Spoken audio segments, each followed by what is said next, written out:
Listen, I love the wooden things we have in our house. We have wooden bowls. I do enjoy eating out of them. I do enjoy the bowls. But then it comes to washing. You can't go in the dishwasher, right? So I got to hand wash these little bastards. So sometimes I'll go into the sink and there's like 2 metal spoons that I can throw in the dishwasher and then just a mound of lumber in there. And I'm like, man, I'm going to be here for a while.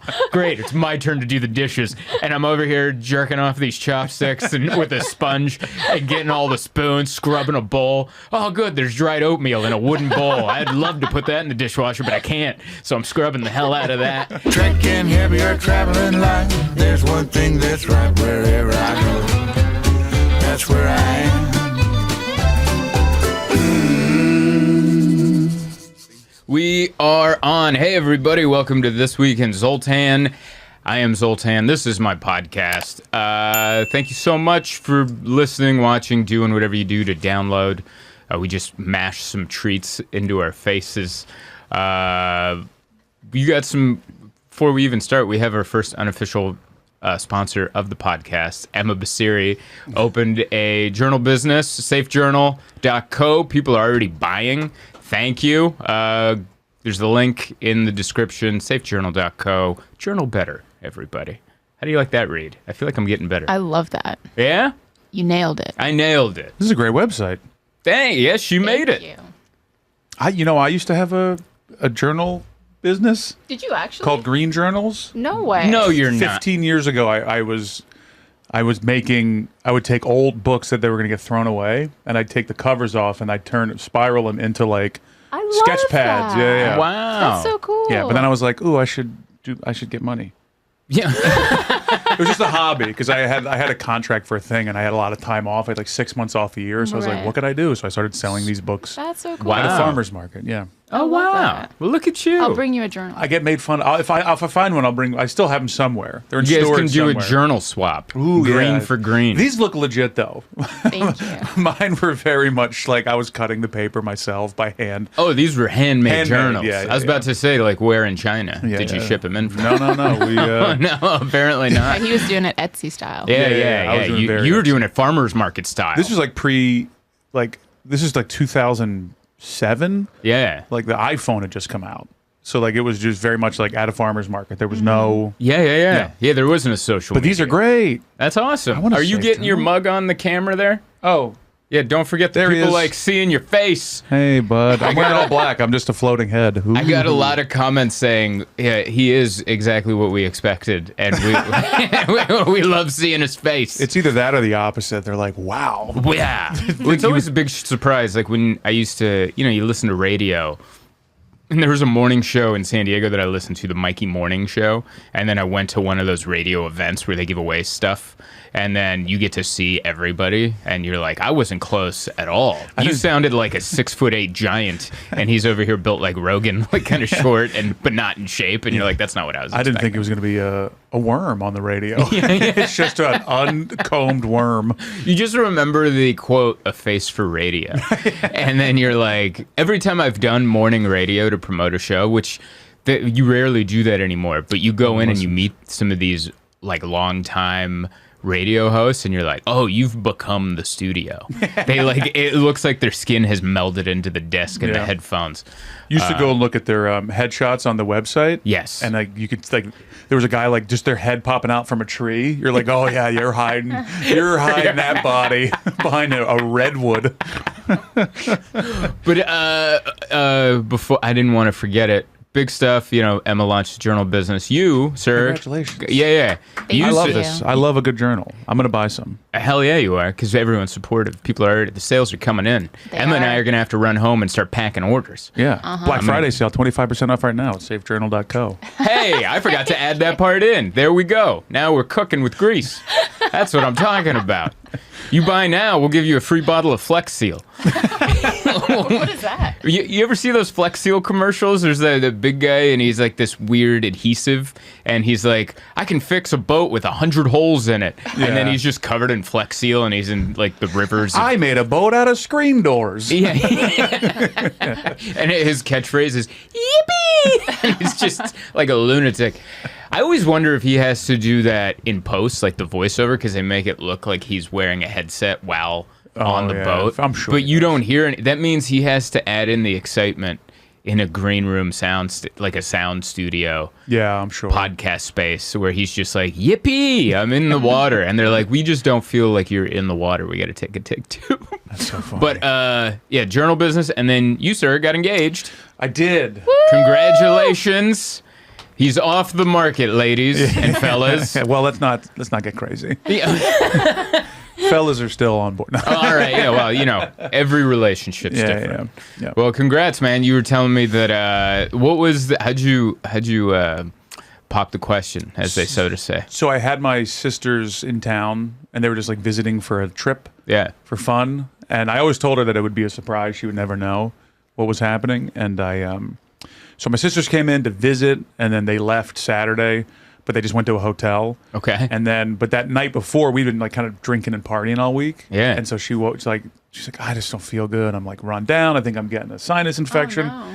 And I had planned, like, I'd bought us this big spa package in Jersey. We were going to like all day in these pools and massages and cold plunges and all this stuff, and then massages and then mani-pedis. I've also been gaslighting her for months, to do that, which has been so fun. Like, I never lied to women like hurtfully, but like I was very insecure for a very long time, so Sure. I would like gaslight women just to protect my own ego.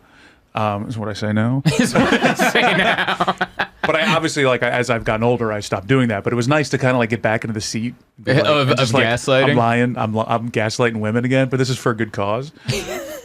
But then she just kind of bailed on everything for the day. Oh no. So she ended up not doing the spa stuff. So she ended up not doing the spa stuff. And then I had booked all of her friends, her parents, my parents. They all wanted to come up. She always talked about wanting to do a surprise party. So it could be so fun if like afterwards there's a bunch of my friends and we can all hang out. So I booked I rented out the bar down the street. Wow. And it's like the party's at 9 and it was 8:15 and I can't get her off the couch. Oh, she won't go. No, she wouldn't go. She wouldn't get. And I was like, throughout the day, I was like, what do I got to, like, let's go to dinner. What if we went to dinner? Like, at a certain point around 7:30, I'm like, what would it take for me to take you to dinner right now? Like, what? She goes, and she genuinely goes, $3,000.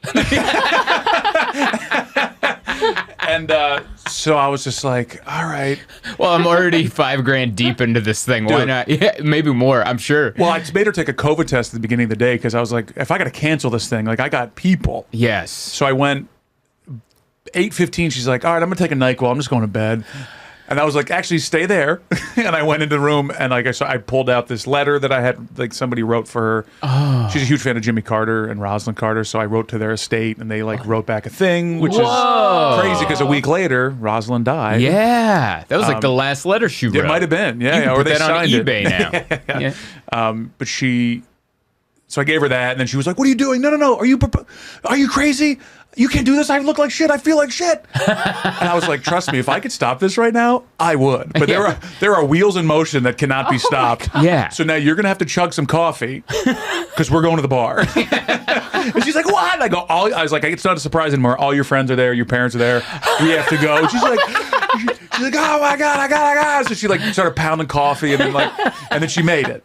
So then it ended up being a really fun night. And we got hammered, and it was fun. Yeah. But That's But it great. was no longer a surprise. well, like 20 minutes before, it was not a surprise, Right. Because the whole day was a But surprise. you told her you were going to propose. Well, I proposed to her. Oh. I wasn't doing it at the bar. Oh, Yeah, okay, yeah, It was yeah. always going to be gotcha. private, so I proposed to her, and then we went to the bar. Yeah. Afterwards, You know what I learned? You're a Tell me. very sweet man. Oh, That's so sweet. that's you know what? That's good to hear. After I just told you how much I used to lie to women, so that's a good. I've come far. He's grown a lot. Again, I mean, we've all, you've lied to men. I'm sure you lie Oh, to yeah. protect yourself a little Right. bit. I think Yeah. I've never lied to anybody like in a hurtful way, Right. but more in like a, I don't want you to reject me, so I'm going to reject you by Yeah, not yeah. talking to you. That type of stuff. It's all walls and Classic therapy 20s. talk. Yeah. Yeah. We know Classic about 20s that. until you hit your 30s and you're like, oh, it's me. Oh, yo, dude. Are these women that crazy or do I need to work on me? Did you ever have that moment of reflection where you go, Oh, this is "Oh me. God, it was me"? Yeah. Yeah. They were all right. Yeah. And they were all right. Yeah, I remember I wrote one time I go, I think I wrote a tweet where I'm like, sometimes it takes your next relationship to realize all your previous relationships were your fault. Yeah. And then you're like, oh, Yeah. the one common denominator in these patterns in relationships is me. Oh, yeah. I think that's what it is. And then you start going to therapy and you realize, oh, I kept everything in because we didn't live in our own home. That got real dark. But then, like, slowly... Do women have that same thing? Where you go, oh, man, but probably not, right? What? Where you, like... When you realize it's you're part of the patterns. So I think that's just part of growth. Like Yeah. the older, I think women get it. I mean, from my experience, women realize that earlier in life, and men realize it a little bit, like in their 30s. Women maybe in their like late 20s. Because it does feel like a sign of weakness, like to admit that it's you. Yeah. You know, because it's way, even though there's way more people to blame the other way, it's way easier to go, no, it's all these people. Yeah. It's kind of like when you hear someone gripe about whatever, whether it's their career or their life, and they're just like constantly blaming people, and you're their friend, and you're like, well, I mean, at some point, it's you. You know, like all these people can't be actively working against you. Right, the world right. really can't be against you. Some of Yeah. this has to be you. Yeah. And then it's kind of like that, except relationship form. It always takes two people, I think, too. That too, You know, especially in a like- relationship, you both have to work on you. Otherwise, then it's like imbalanced and Yeah. it's all a big mess. Thankfully, you were more mature than me, so you took the lead on that, and I've been playing catch up. You know, You're doing great. I used to do relationships. The second that she would start an argument, I was like, well, I guess this has reached its conclusion. I guess this relationship is over. Time to stop replying to those text messages. Yeah, it was bad. yeah, that first real argument in a relationship really takes the sheen off of it, Yeah, right? yeah. Because in the first, the newness of the relationship, and then the first big argument, and then you're like, you know. Who do I think I am? Oh, do you remember our first argument? Yes, I do. What was it? She's got it tattooed on her arm, the whole argument. I think you said something that I mistook. Oh, yeah, I remember that. But I feel like there was something even before then. But I forget what it was. I don't remember what it was. It was like minimal. Oh, I remember. And what I it got was. super butthurt about it. Mm-hmm. And then I untagged you in a photo. And then remember that? Yes. You untagged me in a photo. And then I was like, oh. And then I just like, and then you were like, hey, did you? And I was like, maybe. You know, like I treated that situation like a 16-year-old. No, I heard Instagram's going through an update. Yeah. Oh, I noticed on social media you did this, so I doubled down and went, you think this? Well, how about that? Oh, you untagged me? I made out with your brother. Whoa! When did you meet my brother? You know, I have a brother. I have a brother. Well, someone with your last name got about 2.5 inches of my tongue, so we got to talk about this. But yeah, it was. I think that's just like the commonality, just the growth in relationships. Like we found out this week, because we're both, you're into your journal thing. You're always into like creating businesses and stuff, and this is one you're really passionate about. I'm always stuck in my head about stand-up. Mm-hmm. I'm working on a script for a show I'd like to sell.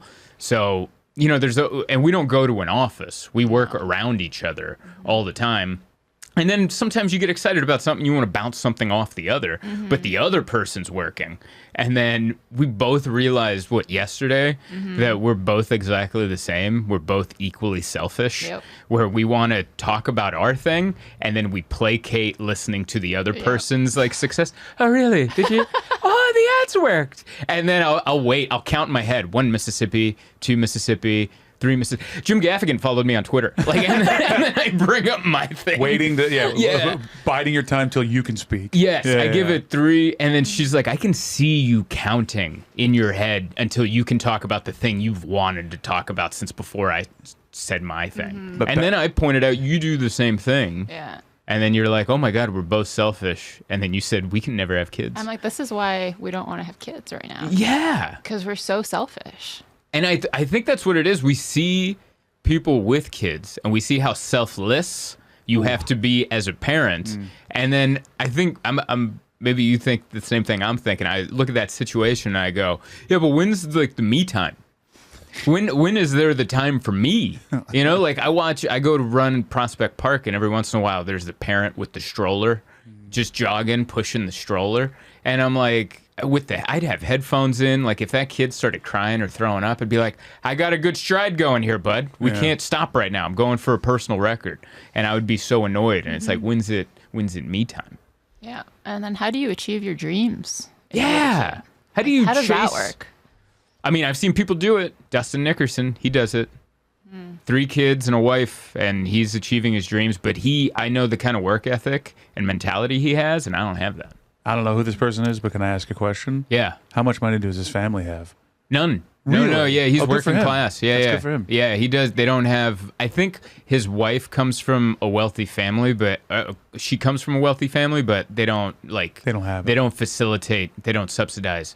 So he's doing it all himself, which is why it's even more impressive. I know a lot of people that work hard, right? But then it's like, oh, that's because you have millions in the bank. Yeah, and you're off doing your art thing. Okay. Dude, one of the most annoying things is a poor person or just working class. I know, right? Yeah. Oh, was there more? No,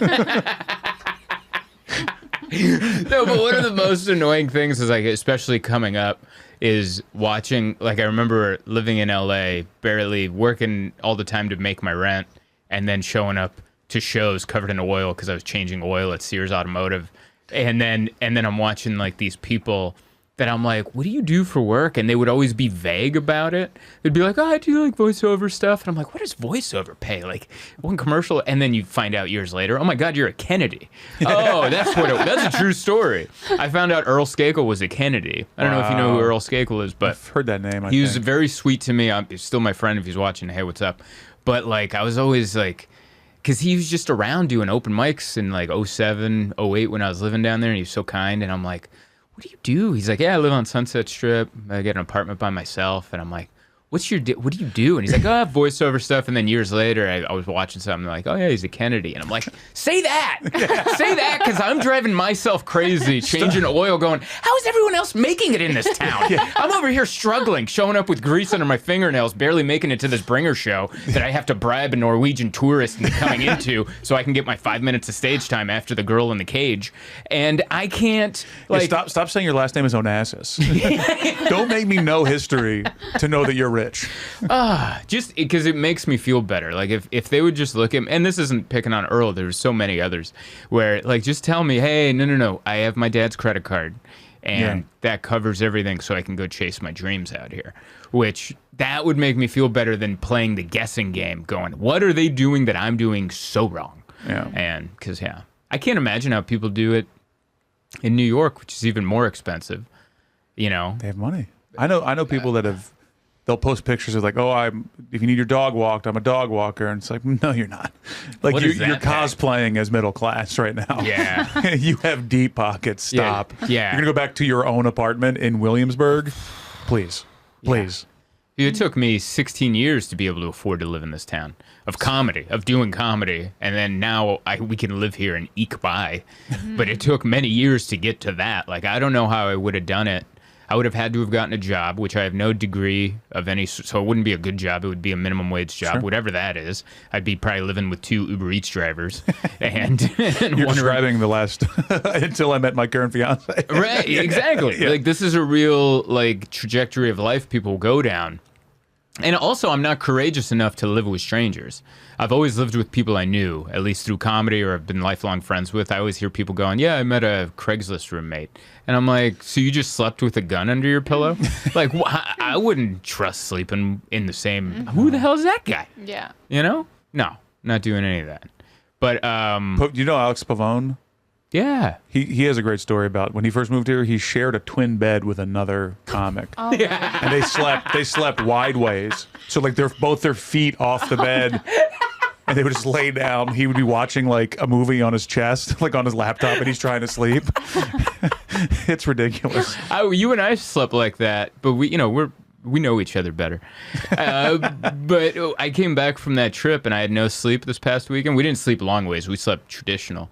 but you were like trying to keep me awake because I hadn't slept. Oh, yeah. And then you were like, no, if you go to sleep, it was like 7 o'clock. Oh, She's yeah, like, yeah, if you yeah. go to sleep now, you're going to wake up at like 4 in the morning and annoy the hell out of me. Just stay up. And I go, I promise you, I will not wake up at 4. I need a lot of sleep. And I ended up sleeping for 15 hours straight. And it was best sleep ever. I woke up, I was in love. I was already in love with you, but I was just in love with life. I was like in love with me. I was in love with our apartment. I was just so optimistic, full of joy.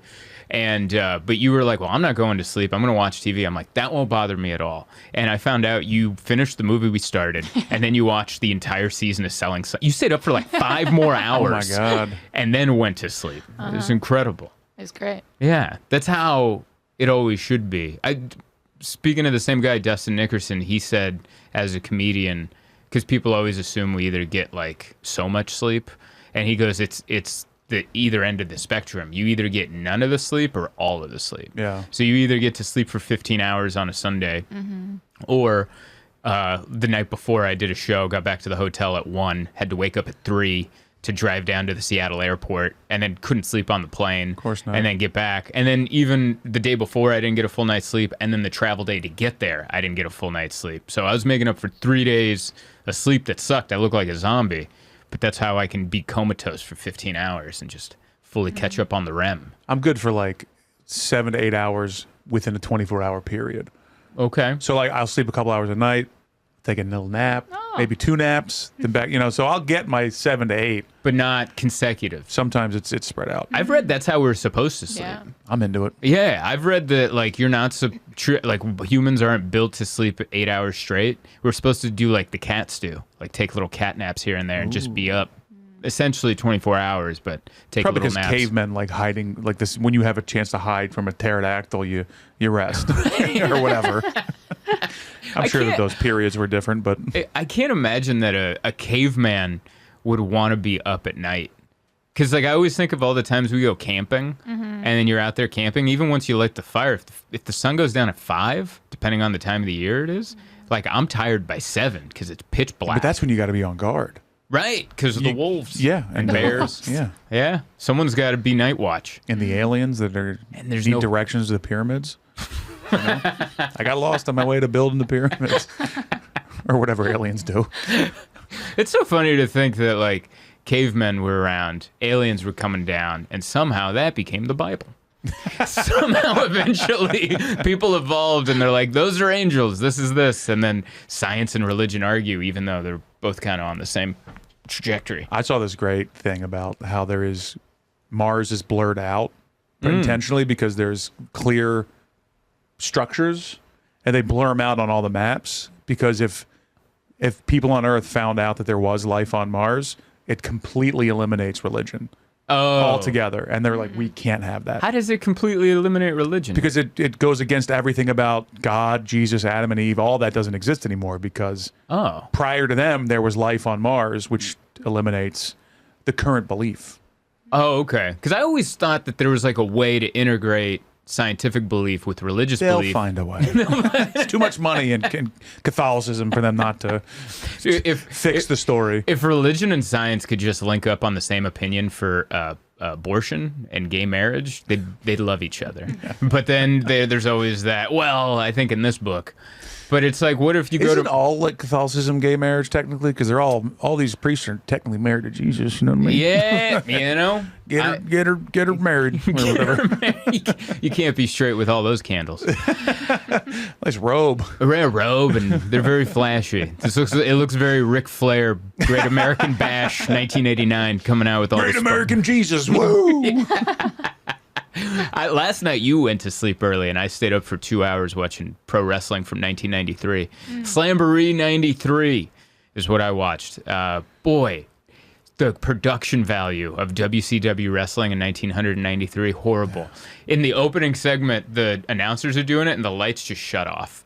And then because it was supposed to go to a video package, didn't go to a video package, and then they're both just standing there in the dark. And I'm like, wow, we have technical difficulties. And I'm like, I love disorganized television, like anchor follies and things just going wrong. I'm like, that's art right there. We've had very similar few days. Me and Becca were talking about WWE and Vince McMahon all morning this morning. Oh, really? Yeah. What sense? The sex scandals? She does a podcast where it's like takes down yeah, CEOs, and so she's doing an episode on Vince McMahon, and she was asking me, she's like, "Do you want to like be on it?"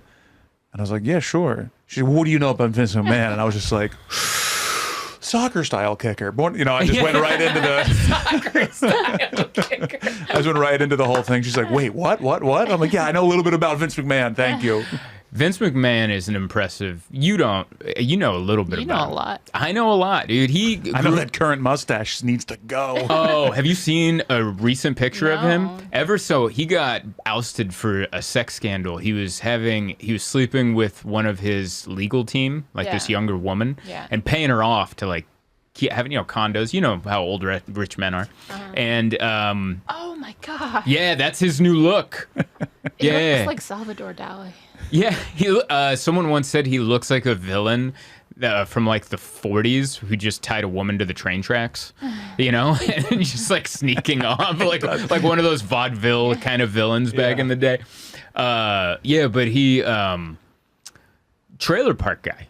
His dad, do you know that about him? Oh yeah. Yeah, he grew up in the trailer park like me, but he had this great.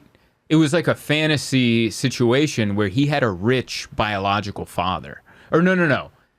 His biological father was poor. His mother... No, I'm sorry. I'm saying this backwards. His biological father is Vince McMahon Sr., I believe, but divorced with the mother.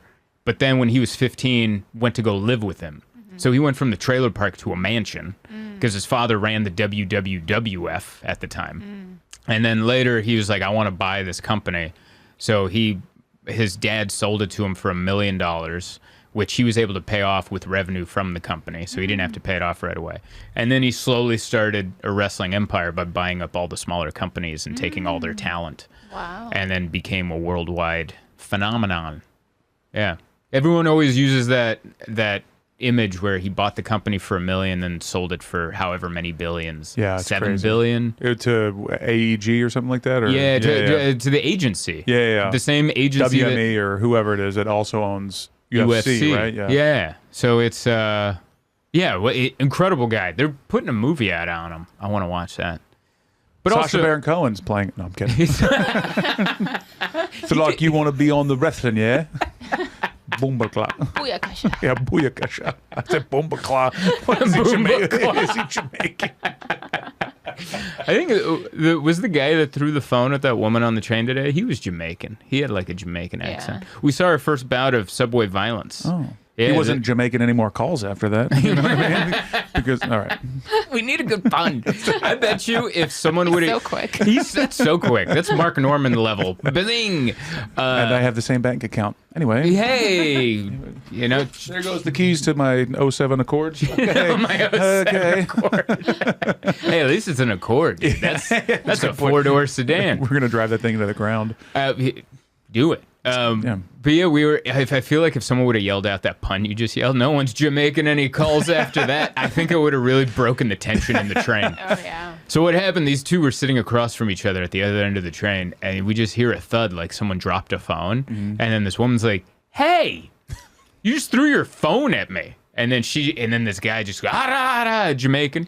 I'm not an accent guy, but he's yelling Jamaican stuff.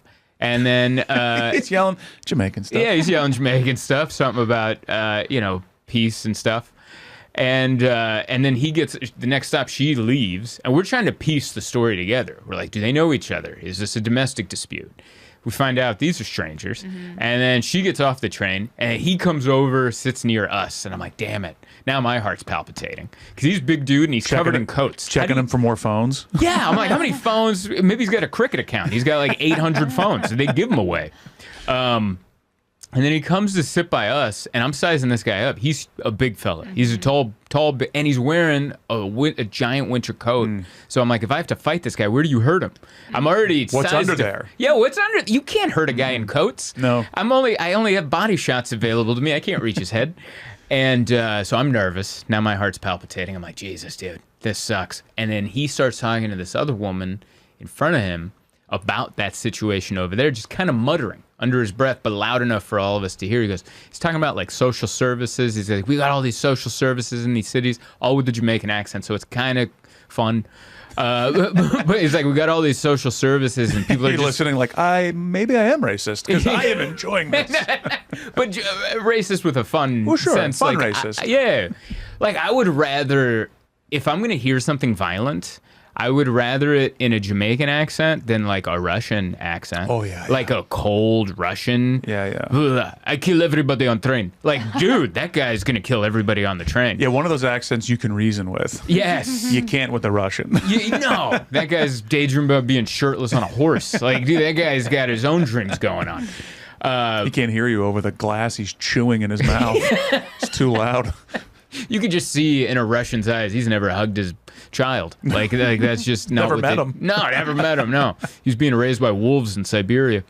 But so anyway, he's muttering about people on their phones, smiling, living their life, and I don't like that. And that's apparently why he threw his phone at this woman, because she was just smiling and texting in her own world. And then, but this is where we learned something. This is something I talked about before. The woman now across from him, I guess he's making eye contact with her, kind of muttering the story, and she smiles along and agrees full-heartedly. She's like, absolutely, you got to tell him, sweetheart. And I'm like, that's how you deal with trouble on the subway.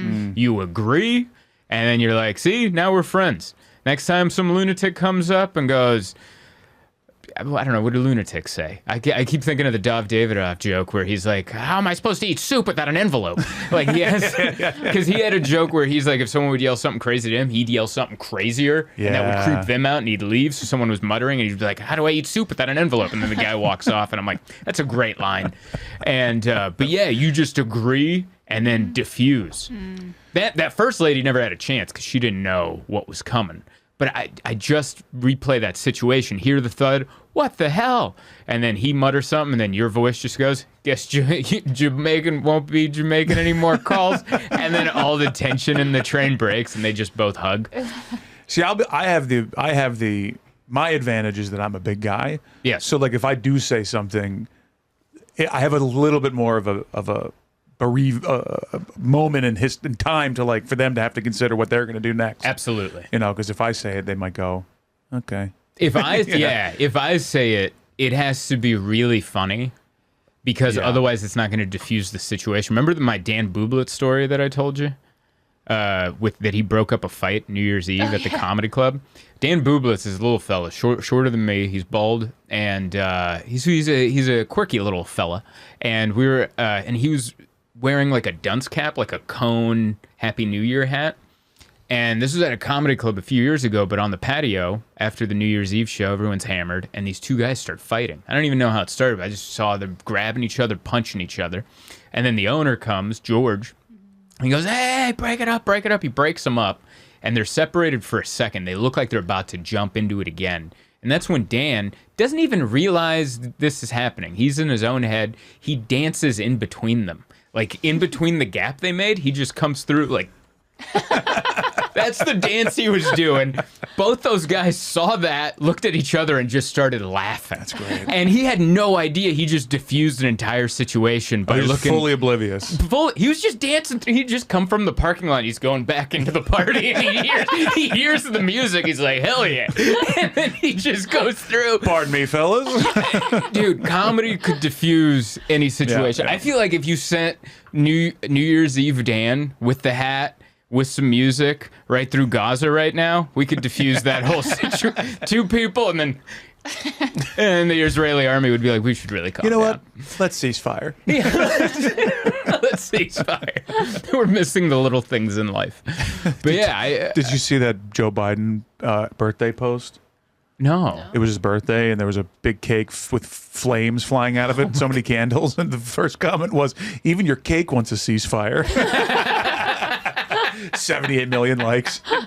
What a great line. I know. That is So the good. highlight of whoever wrote that. That's the best thing He's I'll ever do. framing that and Yeah. hanging it in his office. Yeah, He's like, absolutely. did you see the comment I made back 5 years So ago? would I. If I get 4 likes on a comment, I'm posting a screenshot. That's my favorite thing. Sometimes we'll see something on Instagram and one of us will come up with a good comment. I'm like, put it up. And then every once in a while we'll check how many likes it got. And I go, look at that. It's your proudest moment. Came in slick, you know? Still do comedy, not enough attention. I need hearts on a comment under a video I am not related to. Oh, I used Yeah. to do it for different brands and like companies and stuff. I would be on their social media making fun of people for them.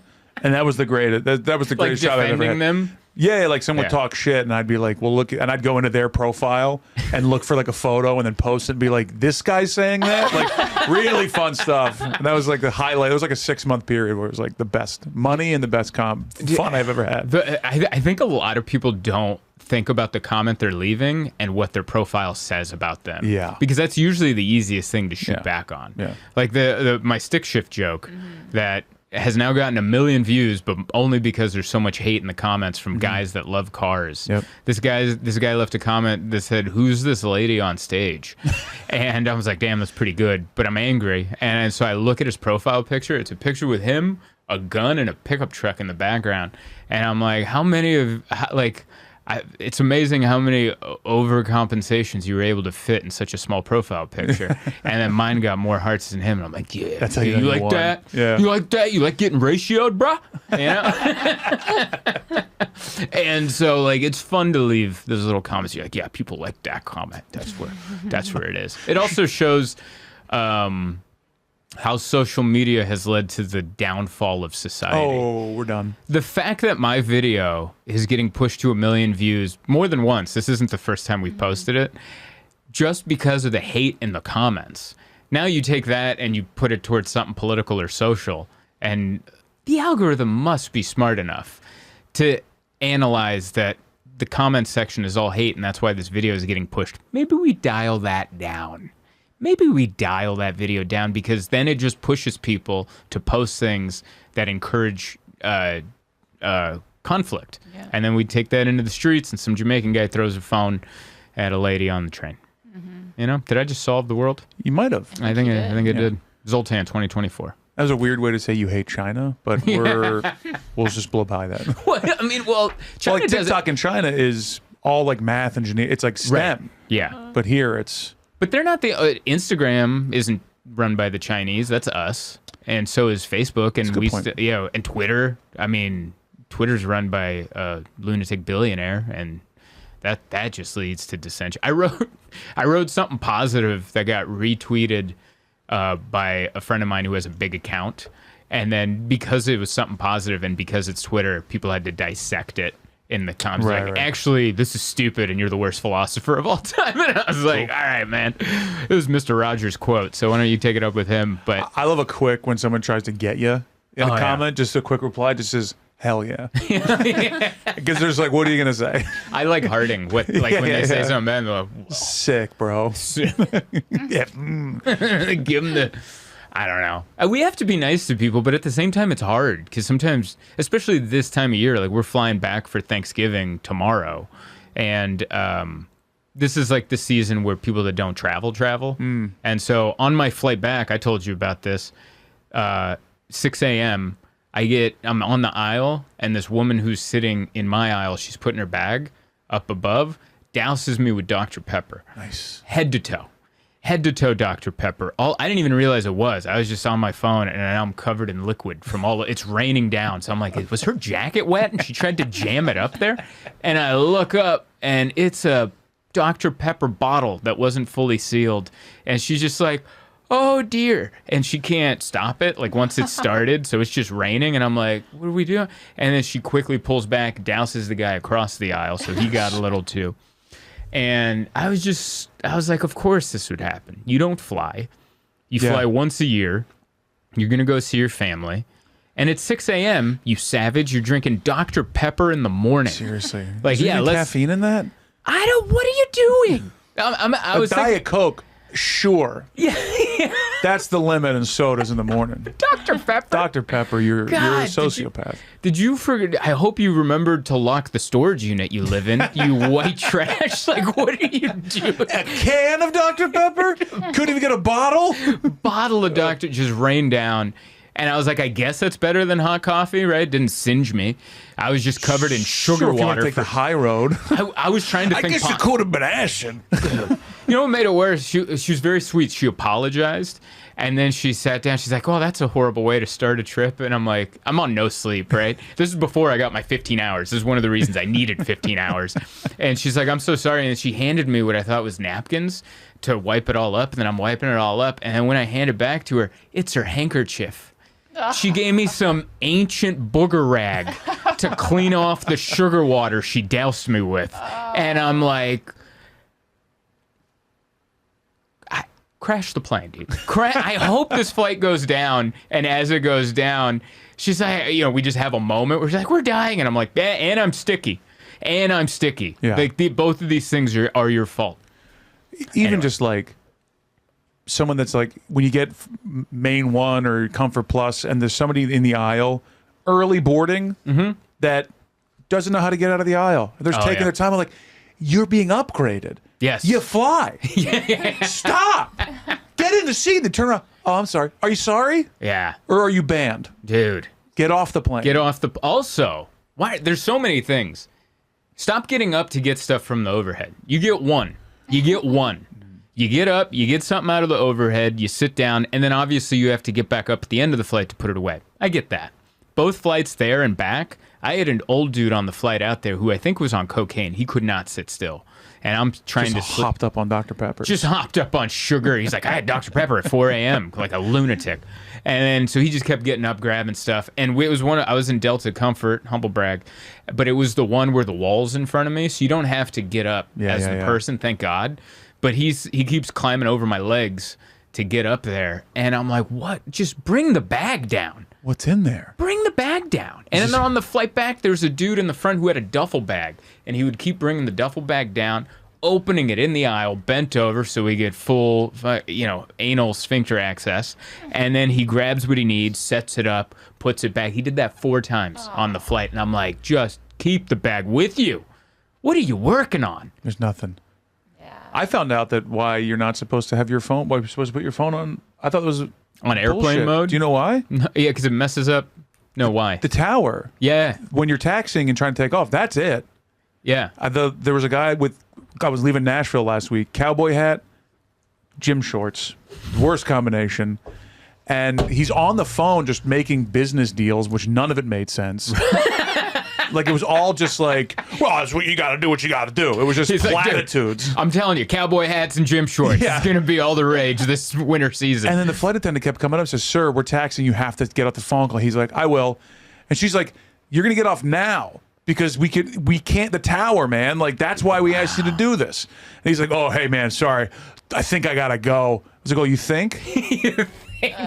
He high-fived me because I caught somebody's earbud that was flying down the aisle. I grabbed it. He goes, nice snag, dude. And I just looked at him, and I looked away. Like, no acknowledgement. I was so happy about that. I was so pumped. This is a pretty sick snag. You're a loser. Dude, when you drop you grabbed an earbud, you grounded. coming down the aisle, Yeah, I saw him. you picked it up like a grounder. That was a first base. Threw No it to big the deal. first base? Yeah, it was a first base. Got When the I out? got, they used to call me Scoop back in the day. Dude. One Because I time- loved ice cream. It's Nothing those to do with little sports. gifts in life make you feel high on. One time I dropped an earbud, it bounced. I caught it on a one hop, and it was like I That's did a huge. trick down the street, and then I put it back in my ear, which I shouldn't have, but it was such a smooth move that it just went boom, boom, boom, and I was like, did anyone see that? Can I be a story someone tells at Thanksgiving for the love of God? You get a call to replace Chris Angel at the Luxor. Like, what the hell did I just do? This guy's amazing. This is the coolest I'll ever look in my entire Oh, life. yeah, he can walk down a ladder perpendicular, but can he catch an airbud? Can he one bounce an earbud right back into his skull? And I then don't. you'll have days where you trip over everything. Dude, that's most of my days. Most of my days are that. Remember that time I tripped? When we were very new, she was still very surprised how often I would trip walking down the street, and she would laugh at each one. Yeah. Like each time she'd be like, just point and laugh. It was just so often I couldn't believe it. Yeah, you're like, I've never met anyone who doesn't know their feet like you. And I'm like, it's not even me. It's the city of San Diego has a lot of uneven sidewalk slabs. And was everybody tripping? Nah, mainly me. Yeah, okay. I think everyone knew where their feet were going. Nice shot. Nice try. Yeah, I'm trying. I trip a lot less here. I will say that. I think you were just nervous. No. Well, maybe. But do you remember we were going on an apartment hunt for you. And we found out that the guy who was showing us the place was a guy I knew. Oh, yeah. Remember that? I remember that. And he was like a guy that used to do comedy, and we just had this moment. I'm like, oh, hey, what's up? And then we're going to walk into the place, and I trip. And you turn and just go, you just like in front of this guy that I know, but not that well. Makes out with him. This guy's steady on his two hooves. Let me give him a little action. Me laugh. That's how I got you. I made you laugh. Was there ever anything early that I did that was cool that made you go? Oh yeah, this was in San Jose. Oh, when that guy recognized me? Yeah. That was perfect. Isn't that great as a comic when That was perfect. you get recognized in front of people you because you don't care, but when other people see it, you're like, It was our first time meeting. Because I didn't even know you did comedy. Like, Yeah. I didn't even know you were a comedian. And then we're crossing the street and someone stops you and says, "Hey, are you Zoltan?" I was like, "What?" And then I did a very cool, what's up, man? And then slept them a cool 20. yeah, that's what I said. She was like, what was that? I'm like, yeah, it happens sometimes. You know? Sorry, I'm just trying to go out to eat. These fans. It won't leave me alone. And then it never happened again. Yeah. I think the next time it happened was like 3 years later. Yeah. It used to happen when I was living in Atlanta because it's a smaller town. Right. And you'd get recognized all the time. Right. Never again. Well, I stepped out of Metro Atlanta, and everyone's been like, "Hey, you, get out of my fucking way." Oh, sorry. I apologize. Yeah, I think every time I've been recognized since then with you, it's been cool, but also not that great. Because like no one, I've been recognized twice since moving to New York, but neither person knew my name. They just went, "Oh, you're the guy that does comedy, right?" Yeah, you're the guy that does comedy, right? Cats or something. Yeah, and then I go, yeah, and he's like, "I don't know your name." I'm like, "You didn't have to add that part in." Man, you're doing so good. Yeah. And then so it was like recognized, but also with a little put down at the end, so it was good. That was the only time I was ever able to come off like Mr. Cool Guy in front of you. Yeah, you weren't there for the earbud one hand skull move. That you would have been like. Which one was more impressive to you? Probably the ear. Yeah, dude, that's so talented. Because you drop it, you feel like a doofus, but you one hop it right back into the lobes. You're set for life. The best recognition I ever got was somebody thought I was Zach Brown, the famous country singer. 'Cause if I wear a beanie, I look very similar.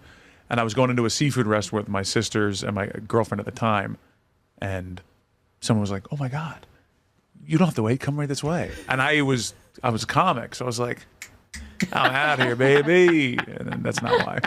3 people came and checked my ID. 3 people. They did. They sat down. They're like, "Oh, just for drinks." I'm like, it's not him. Yeah, it's not him. Look, I was like, cool. Shrimp cocktail. Thank you. maybe that's a stage name. This is his real name. Yeah, exactly. You know? Yeah, the guy, I think I've told this story to you, but one time, because there was a time when that video went viral with the cat jokes where I was getting recognized more and more. And to the point where I could almost catch it before it happened. Like you could see someone eyeballing you. You're like, "Oh, I'm about to get recognized." And I was at the LAX flying out somewhere, and I was on my phone, and there was an older couple, and they just kept looking at me, and I'm like, "It's about to happen." And then the guy comes over, and I'm like getting myself ready mentally. I'm like, "Just be polite. Everything's gonna be fine." And he's like, "Excuse me, sir." And I'm like, "Yes." And he goes, "Your flashlight's on your phone is on, and you're blinding my wife." And so I just like immediately brought back down. I was like, all right. Well then, I apologize. You had it ready as a flash, just in case someone wanted a picture. I was like gonna do yeah, come on in. We'll take a selfie. Yeah, no. You're blinding my wife. I'm about to punch you in the head. I don't know why you're smiling about it. Why are you looking so cheerful? But yeah.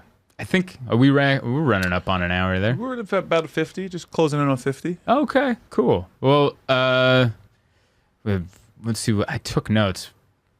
Spilled on. Oh yeah. Do you and we noticed this? Are you taking notes in your safejournals.co? Yeah, this is on. No, this is the Notes app. 25% off. Right You know now. what? I should be doing Black Friday. that. I should be taking notes in the Safe Journal. You should. And then it could be on here, and I can flip through the pages. Next week, I'll hook you up. I would be using the journal wrong though if I did that. Because it's supposed to be a journal for your thoughts and feelings, and you organize them and you flip You back. can use it for whatever you want. Yeah, but I'll use it for. I got spilled Dr. Pepper on a Delta flight, that kind of thing. But I wanted to ask you this because you're in a couple, you're in a relationship. Yeah, unfortunately, it's permanent. In a relation. In a relation, as our friend Jesse Egan would say. We have noticed this since moving to New York, how couples here just don't hold hands. There's no like public display of affection, and we do. We hold hands, we'll like link arms, and we'll just notice that no other couples do. And is it the only assumption I can make is that you look like a mark if you do that? Like people are like, yeah, let's mug them. Maybe. I think it's because of one of two things. One, because you're taking up too much sidewalk. Like you've now created like a bigger, wider person. Right. Yeah. Or it's just like you're cut too much movement and you got to split and you're moving around too much, so holding hands just isn't efficient. Right. Or you just don't love each other. I think it's That's that. I think a lot of New York couples don't love each other. Me and Becca hold hands going down our street sometimes, but then after that, it's like, all right, get off me. Yeah. Yeah. I think it's more of just you're just moving and you're cooking and booking too much, I think holding hands is a very West Coast thing. I think it is because you have more room and you're not in a hurry, and then there's sunshine and you're just more in love out there. Yeah. Like I've seen you and I are the only couple I've ever seen on the subway laughing and talking and enjoying each other's company. I'll see other people that looks like they don't even know each other, and then they'll get up and they'll make eye contact and then they leave together. I'm like, oh my God, they're married. They're married. And they just sat next to each other like I don't know this person at all. They're just in my way meet. And then they leave like, no, they've been married 25 years here in the New York City winters. And I feel like you and I just show way more affection than most couples in the city. I feel self-conscious when we hold hands in this city. Yeah, I feel like we're being judged. Because usually part of you is being judged because you're just like a basic straight couple. I know the only thing we have is we're interracial. That is all we have going. Otherwise, we would be an even more basic couple. That's true. And we're immigrants. We're actually, yeah, I know. Gross. If it wasn't for this complexion, we'd be a Netflix couple, all right? Yeah. Or if I was like a they, them or something, like then we'd be a real Netflix couple. But yeah, I think the only other couples other than us that show affection are the really old couples. And it looks like they just started because I think they know the end is near. Yeah. And they're like, might as well give this hand holding a shot. Might as well show my wife I love her. I don't know. I just think New York is it's too fast. It's too fast paced to be hanging on to each other. That's more of a check back in 3 years. You guys still holding hands? Yeah. We'll find out. Yeah, the only time our hands are touching is when we're fist fighting on the subway. It's when we're throwing down. Hit that subscribe button to find out, get notified when we find out in 3 years if they're still holding hands. That's going to be, I'm going to open a Patreon, and the Patreon is going to be if you want to see the real inner workings of my relationship, we're going to set up GoPros in the house and watch when we argue about how I loaded the dishwasher. Why'd you put the forks in the front? Or how you wash wooden spoons. Oh, yeah, that was our last. We have a bunch of wood. Listen, I love the wooden things we have in our house. We have wooden bowls. We have 8,000 chopsticks, like high-end These aren't delivery chopsticks. Yeah. These are high-end woven First chopsticks. of all, I'd like to say if you don't own a wooden spoon, you're missing out on life. Okay. It brings you so much joy. It does. Saying. You know what? I do enjoy eating out of them. I do enjoy the bowls, but then it comes to washing. You can't go in the dishwasher, right? So I got to hand wash these little bastards. So sometimes I'll go into the sink and there's like 2 metal spoons that I can throw in the dishwasher and then just a mound of lumber in there. And I'm like, man, I'm going to be here for a while. Great. It's my turn to do the dishes. And I'm over here jerking off these chopsticks and with a sponge and getting all the spoons, scrubbing a bowl. Oh, good. There's dried oatmeal in a wooden bowl. I'd love to put that in the dishwasher, but I can't. So I'm scrubbing the hell out of that. And then, wait, how do you scrub? Yeah, to get the angle. You got to get your shoulders into it. It's shoulders, elbows. You got to have good posture. I got so into it, I just actually switched the camera camera. Feet shoulder width apart. You got to get in there. And then apparently I don't rinse it enough because then the next time you'll use it, be like, I couldn't eat this. It tastes like dish soap. And then you throw it back. You don't rinse it properly. Yeah, so last night I'm doing the Throw dishes. on the fireplace. This is useless. Get this lumber out of here. Explodes. You came up to me. Yeah, it just catches fire immediately. Been washing it with pure alcohol. So just rubbing it down with whiskey. It's the only way now to clean it. I'm sorry, I'm using the soap that you use to wash oil slicks off of ducks. Like, I thought it would be the best one. But yeah, I'd be scrubbing that. And she goes, you got to rinse these longer. So now I got to hit the chopstick and then run it under water for like a 5 count to make sure all this, it gets into the pores of the wood. It's a. Do you have reusable straws? Yeah, we do. Do you have the little We don't. pipe cleaner? You know what we used I didn't to know have those were for cleaning stuff. I always thought those were just for bowls and bongs. They're actually made for like cleaning I stuff. thought it was for arts and crafts. Yeah, arts, crafts. I thought they were hobo Q-tips. Like you got to get that hobo grime out of your lobes. But we used to have one and we lost it. Yeah. And so now what I do is I dribble some Dawn soap on the end and then I just run it through and then I put it in the dishwasher. And then so it gets a double run through. Do you ever look into it like this? I You ever don't get want one of these numbers right before you use it? You see a little crust down there. You're like, oh, this is going to be a bad drink. Then you got to like throw that out. Every once in a while you'll make a smoothie and you'll use those straws and if we don't wash that straw immediately when we're done, we got to throw that straw away. There's like frozen bananas and crap stuck in there. You're like, you're not getting that. It's spot welded in there. That's how COVID started. Anyway, I think that's the show this week. That was a hot finish. We ended strong. A lot of times I feel like we peter out at the end. We hit it all. No, top to bottom, power humped you with comedy. Thank you for listening, downloading, sharing, subscribing. Go to my website, zoltancomedy.com. Sign up for my email list. Check out my tour dates. Buy a Safe Journal at safejournal.co. Cheers, everybody. Trekking heavy or traveling light, there's one thing that's right wherever I go.